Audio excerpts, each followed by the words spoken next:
welcome to another episode of What Are You Selling?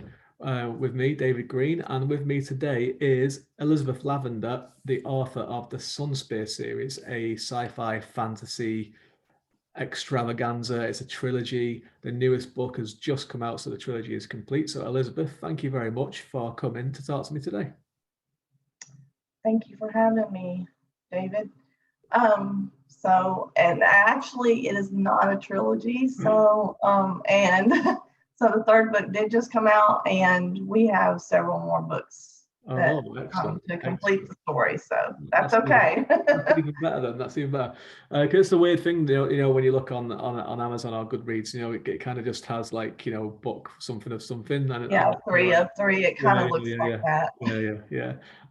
So how many books are you looking? I mean, we're getting ahead of ourselves a little bit for the rest of the chat. But how many books are you looking at for the series?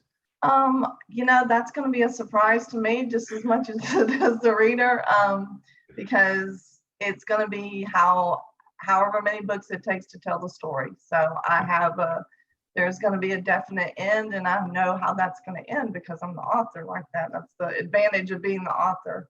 So I know it's going to take at least 6 books, but it may take more than that. So when the story is finished, that's when the book finishes. Series. So when will you know? I mean, we might as well, like, while you've touched on it, what kind of writer are you? I mean, you said that you've got an end point in mind, but obviously it seems like you kind of like, well, the stories that will tell me when it's finished. I'm probably more the pantser. I mean, I do, like, as far as plotting, I mean, I know how that last big battle scene is going to go, and I know where that's moving towards, and I know there's definite events that have to happen to get me there. But as far as like having an outline that this has to, this is where this is going to happen and stuff, then I don't have that. I find that when I'm writing that the characters really tell me where I need to go, because I've really been in their heads for this long, and so I know what they're going to do and what they're going to say. And so a lot of times I don't feel like I'm really writing it anymore. I'm like, oh, wow, that would be cool to put there. And so much of it's written in my head already because I've just been in their world for so long now. So it's a pretty cool feeling when you get to that point. So. Yeah. No, I work in a similar kind of way. I have a very loose outline of. I was talking to someone the other day, and I basically, it's not really so much plot points as that I have character points where I'm like, this has to happen to this character and this character and this, and then I've got like an end point in mind where I know what's going to happen to all of the characters. But then sometimes they may go on little journeys that surprise me, even me, and I'm like, well, where did this come from? I didn't plan on this. Yeah. The joys of being a writer.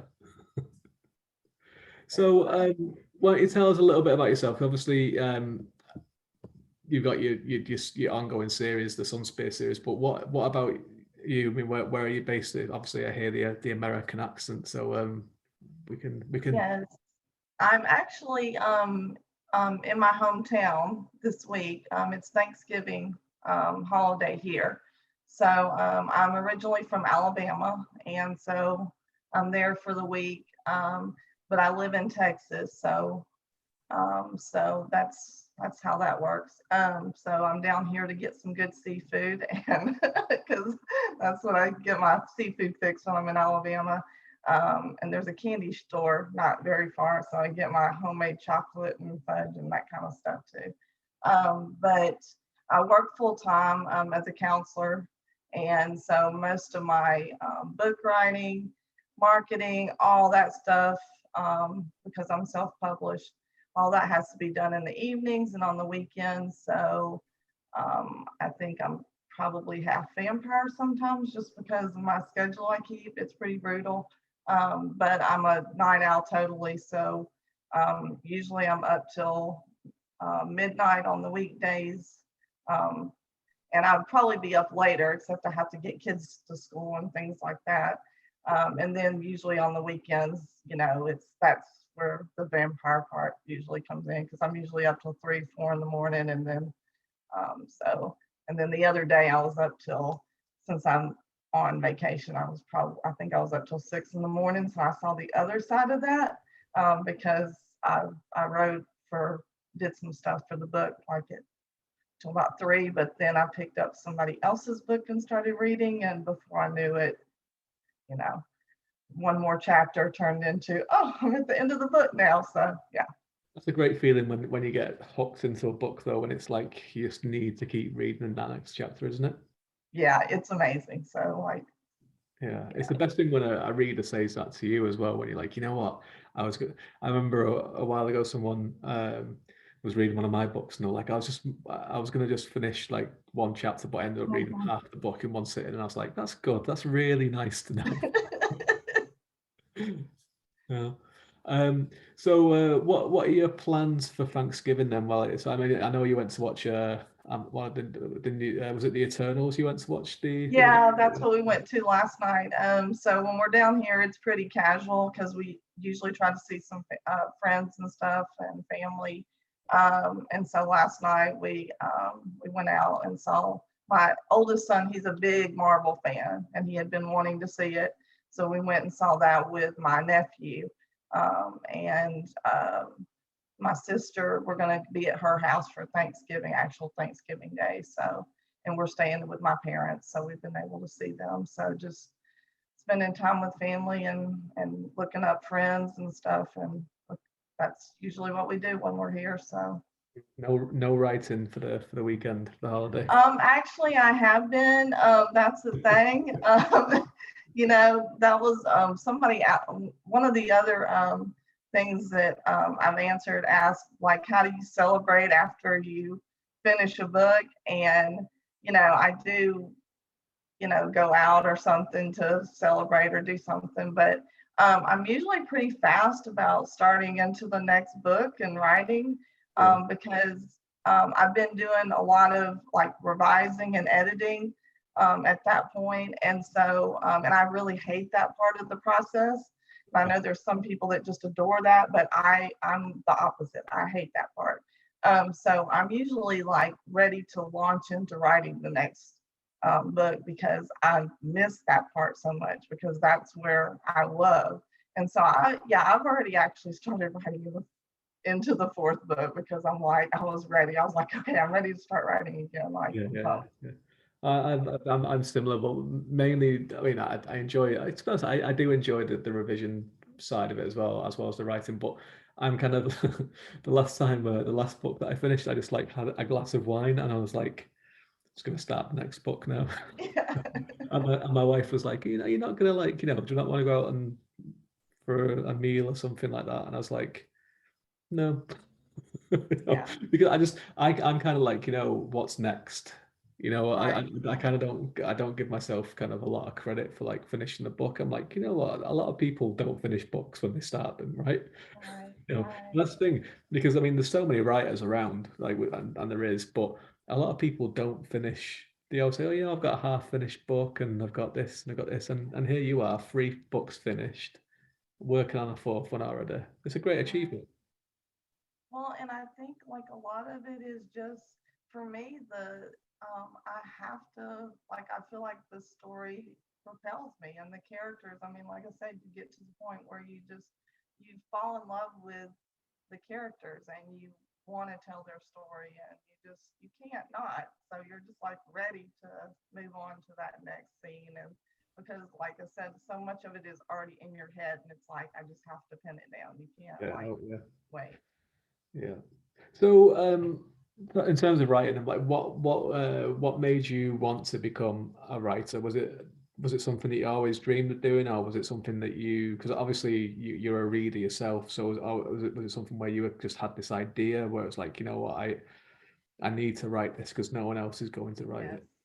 Yes, I mean, I guess there's a lot of people that sit there and go, I just really want to always be a writer or something. That really wasn't the case with me. I mean, I'd always enjoyed English, and that was my favorite subject in school, and I was a good writer, but I didn't sit there and go, well, I just want to be a writer one day. It was one of those things that the story was in my head, and it stayed there, and I had the storyline in my head, and then at various points more of it kept getting filled in my head, and it was finally a point where I just need to write this down, because like I've got whole scenes in my head that are just there, and so finally it was just like, okay, this story just needs to be told. So and I did, and so once I started writing, I realized I have a whole book here, and so I'm done. Like I've created a whole book, and so that's when I started figuring out. I did it backwards, you know.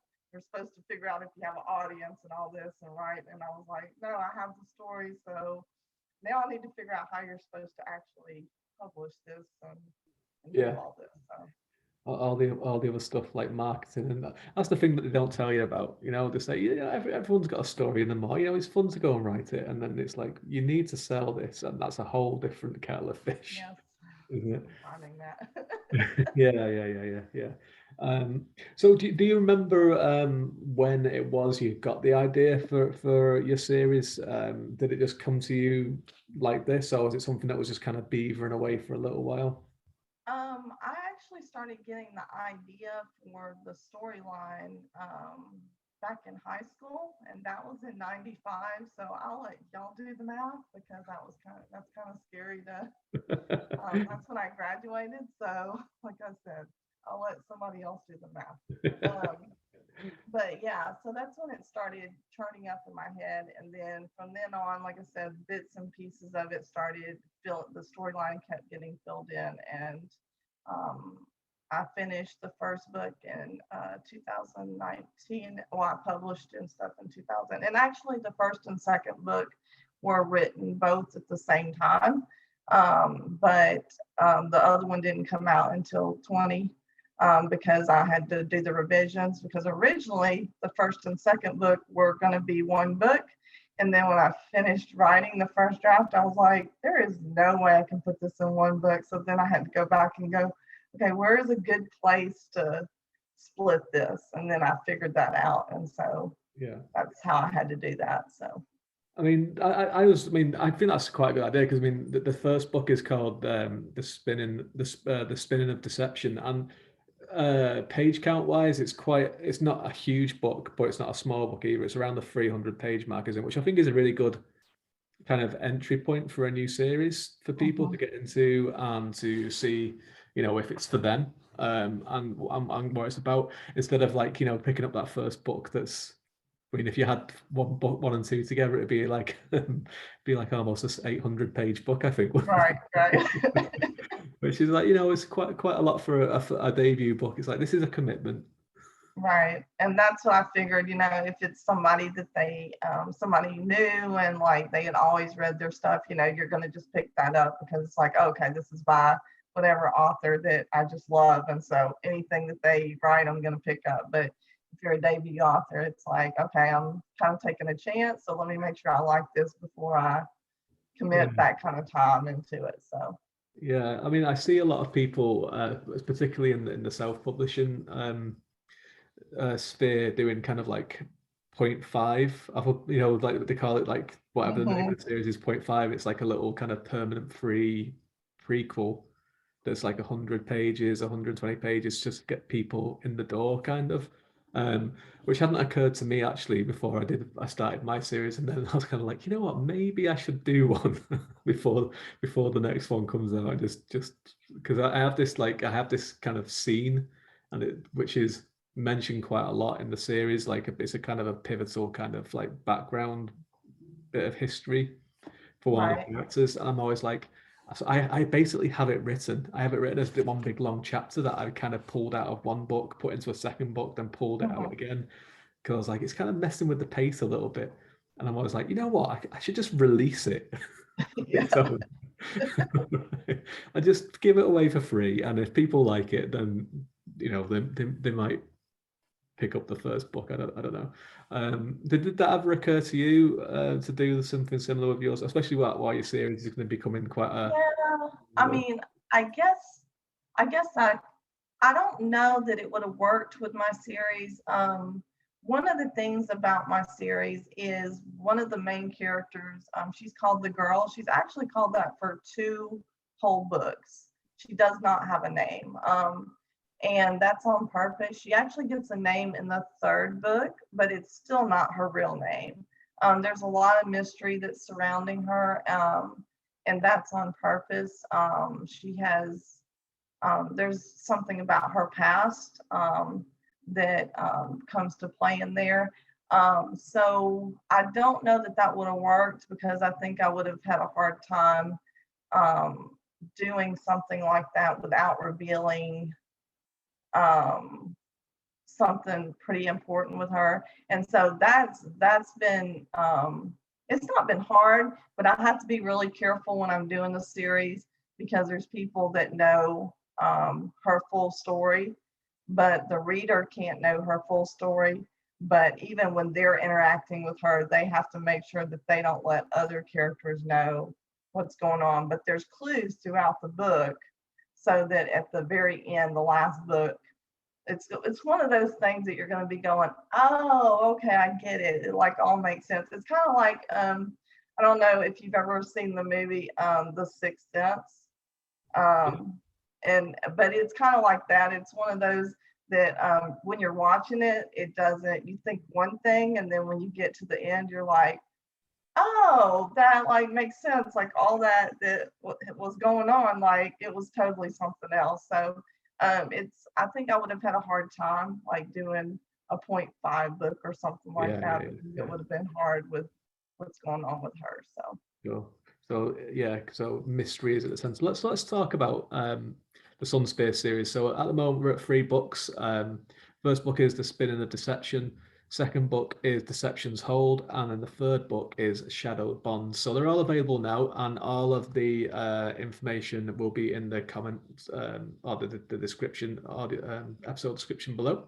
And if you're the first time with us as well, please go like and subscribe to the channel. Because we have more author interviews, we have reviews, and we have a whole big Wheel of Time show as well, which if people are watching that on Amazon Prime at the moment, we're going to be having content about that pretty soon. So all the links for the series will be below. They're available to buy on Amazon. They're also on Kindle Unlimited as well, which is a great way to kind of give something a try out. So why don't you tell us a little bit about give us the synopsis, give us the okay. give us the big deal of this. All right, cool. So basically it does have, like, as far as it's a sci-fi fantasy, it has it can be read by anybody. I mean, I have people that are like youth age, because my oldest son, he read it, he's like 15 and he really loved it. But then I have people that are grandparents that really love it. But I've been told it's more of has more of a young adult feel to it. It has, as far as the sci-fi, it kind of has a Star Wars feel-ish as far as the environment. But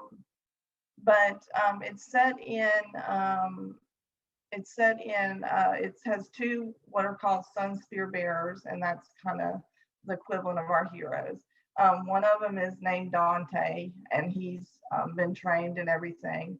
But it's got another one called the Girl, and she's, like I said, for 2 books, she's just called the Girl. She's trained in secret. Dante, his dad, is works as for the Dark Lord on the other side. And as you get into the book, you find out exactly how that came to pass, that they're on the opposite ends of it. And that has a lot to do with the deception part. So there's an event from the past that comes into play, and you're going to find out more about like that event. The Girl, she has her household is very different. Her dad plays both sides of things. And so you find out really fast where his loyalties are, and that makes it a real nightmare for her mom and her. And so she also has a gift of visions from the Ancient One. And because of that, so basically what starts the whole book, that's the background. And then she gets a vision that has to do with Dante's family. And it's a vision from the past, something that happened in the past. And it reveals what actually happened rather than what was thought happened. And so that propels a whole set of events after that, and that's what really gets the book started. Um, and then from then on, it sets a task that Dante has to do, and that's where we find ourselves in basically the second book. And then there's a connection that's being built between the girl and Dante, and that's going to be very important throughout the rest of the series. But he doesn't know anything about who she is. He just knows that there's this person that has these visions of his family, and that she's trying to help him, and he doesn't even know it's a she. Like, so there's a lot of mystery surrounding her, and so they and whether they get to meet or something, that's something you'll have to find out in the book. But that connection between them is going to be key throughout the series. And like I said, there's a lot of mystery surrounding her, and that's going to be important. And so he's going to have some confrontations. She's going to have some confrontations. And another thing that's like really prominent throughout the book is, I mean, it has like the Sunspear battles and like the traditional things you think about in like a good fantasy sci-fi battle. But there's a big unseen battle that they are always having to deal with. The girl has a lot of demons and stuff that she's got to battle internally. Dante has a huge confrontation that he has to deal with as part of the task he has to do.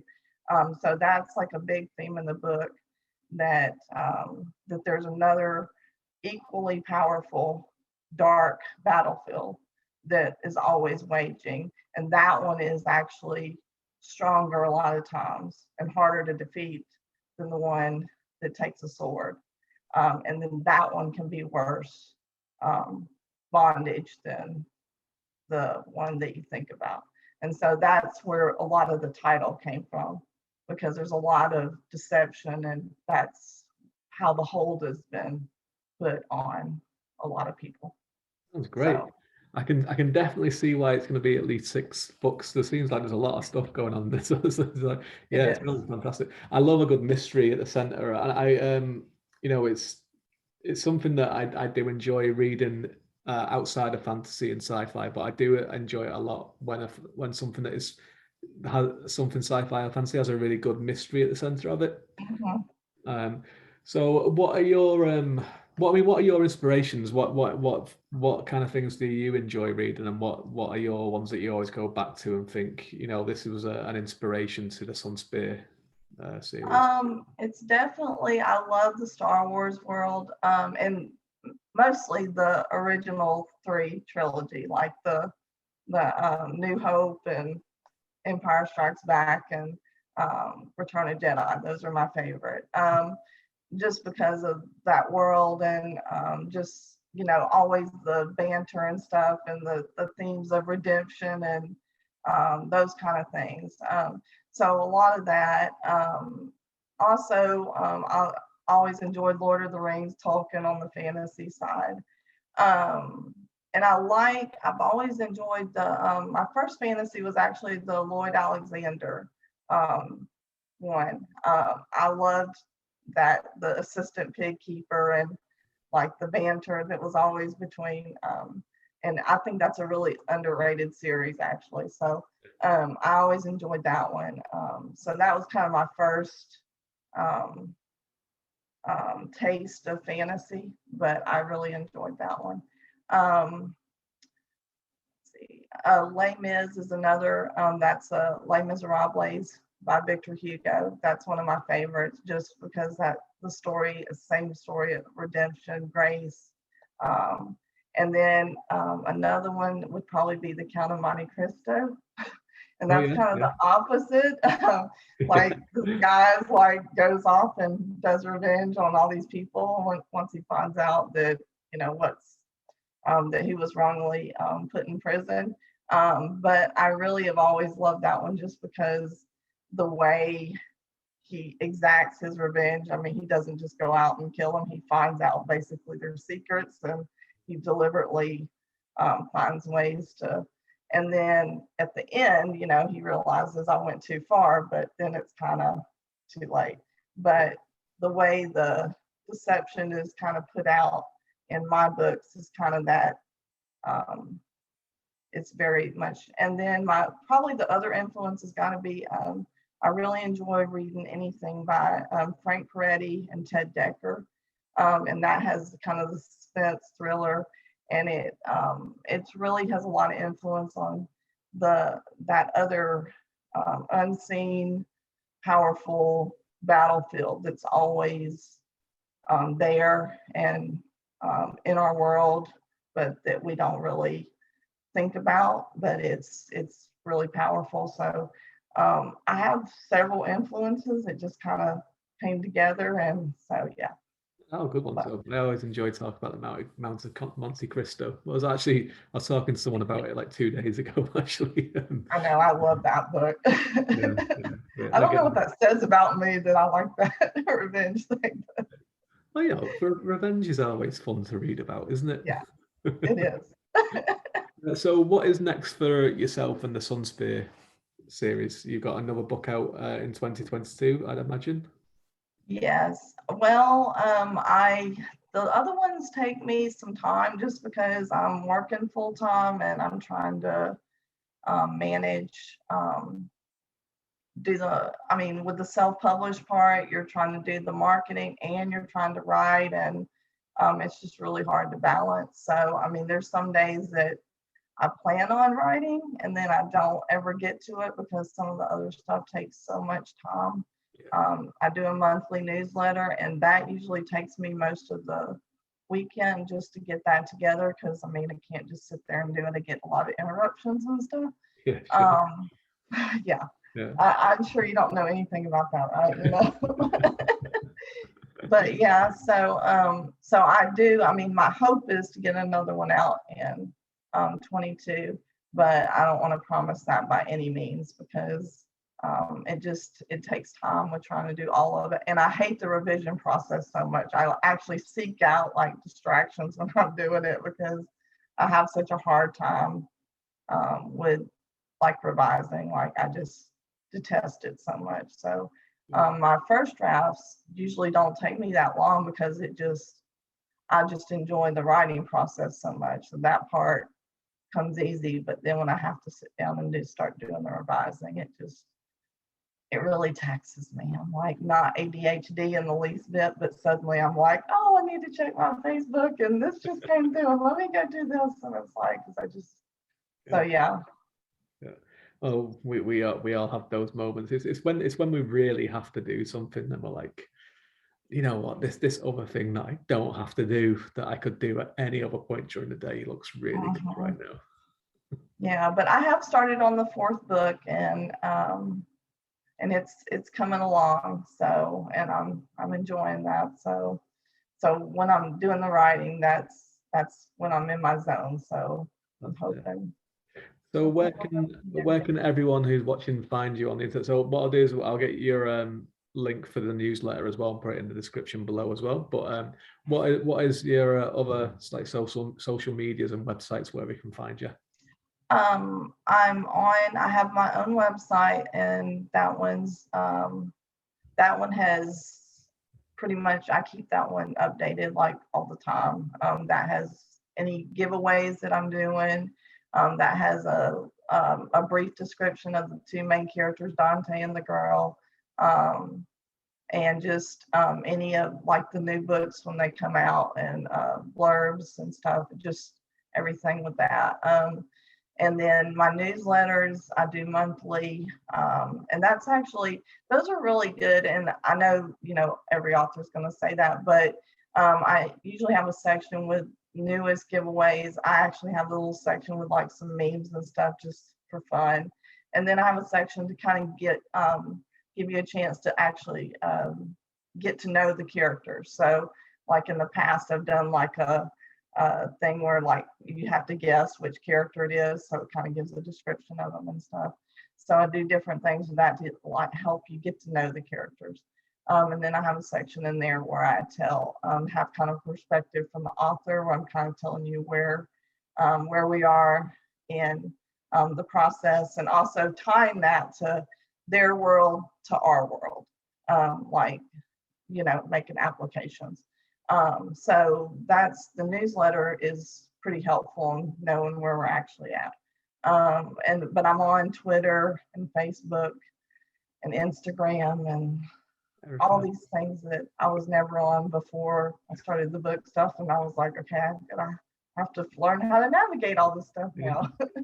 TikTok was my one. It was like, I'm never going to do this. And I was like, I might as well. Everyone else is doing it. So let's Yeah. go for it. Well, thank you very much for coming on today. You know, I've picked up the first book. I'm really looking forward to getting into it because it sounds fantastic and it sounds something like it's very much down my alley anyway. So thank you very much for coming on, and everyone who's been watching who's stuck with us to the end.